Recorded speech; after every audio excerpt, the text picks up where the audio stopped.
So hello guys, in this video I will show you how to delete Zoho webinar from your Zoho CRM account. So for that you will need to open any web browser on your computer and then search Zoho CRM. Now select the first website right here and log into your account right here. Now select the profile icon and now select Access Zoho CRM. Now just go with this settings icon right here and choose this option right here called Zoho.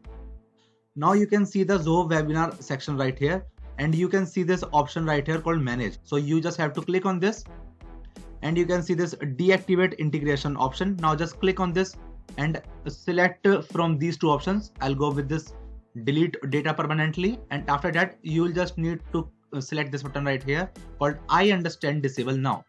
And after selecting this button, your Zoho webinar has now been disintegrated with your Zoho CRM account. So that's how you guys can able to delete your Zoho webinar from your Zoho CRM account. And that's it for the video guys.